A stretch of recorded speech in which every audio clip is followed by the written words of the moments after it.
While KSI is correct in saying CT scans don't show concussions, I'm pretty sure this isn't actually a CT scan. Welcome back everybody, I'm Dr. Brian Sutterer, and on this channel we're typically talking about more mainstream sports medicine topics, but we're gonna venture into the world of YouTube boxing here, because I hate seeing people claim someone is making up an injury, especially something as serious as a concussion, and there's a lot of misconceptions going around now about this KSI versus Alex Wassabi drama with Wassabi's concussion. Wassabi was on his Instagram over the weekend responding to some of this criticism and questions, and part of what he shared was a video of him undergoing this scan of his head and his brain. And a lot of people took this to be a CT scan, of course, including KSI, who then used this to supposedly back up his claim even more that this is just a fake injury. Yes, KSI is correct. A CT scan will be normal in your routine sports-related concussion, and CT scans are not used to diagnose concussions. This is a big misconception.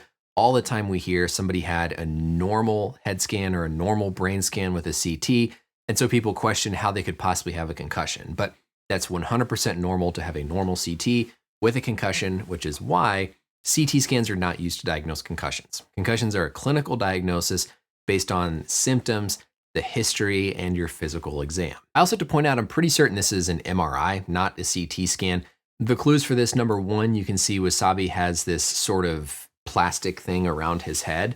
This is a coil that's used for MRIs. It helps the magnet in the MRI scanner really get better pictures. And also it's identical to this GE MRI scanner. So I'm pretty certain this is an MRI, not a CT scan. But like I said, that doesn't matter. And in no way should Wassabi sharing this be used as evidence that he's faking this concussion. There are plenty of reasons why you might get something like a CT scan or an MRI in an athlete that you have suspect for a concussion.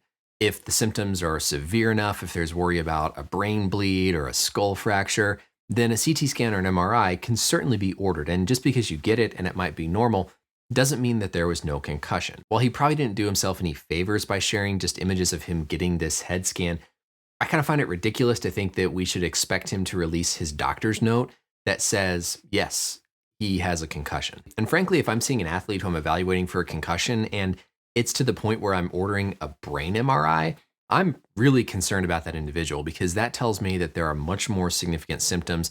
There's something else atypical about the history that makes me think we need to get something advanced like an MRI. So this goes to a really concerning level when we see somebody getting an MRI after a head injury. The next misconception to address here is the idea that he was faking it because we saw him supposedly training. He shares that this was a light workout 10 days after with the doctor's permission.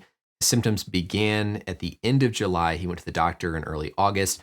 Results, I don't know if that was the scan he showed us earlier or some other neuropsychometric testing that can be done for head injuries, came back, and then things were announced. This pick was on the 10th. The old school thought with treating concussions is that you locked somebody in a dark room and you didn't let them look at the light, you didn't let them do any exercise, you didn't do anything until everything was completely normal.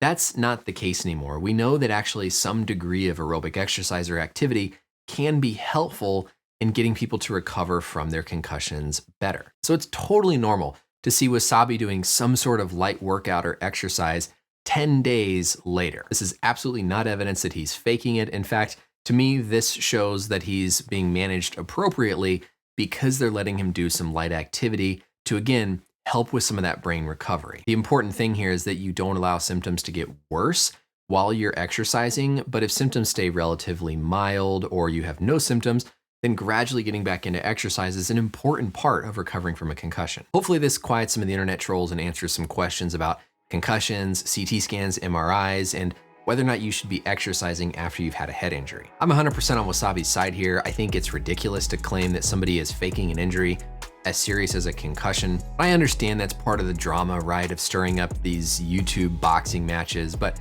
come on. I mean, this is, at the end of the day, somebody's health, and you don't want to mess around with something as serious as a brain injury. That's it for the video, everybody. Let me know, as always, any questions or comments down below, and until next time, we'll see you later.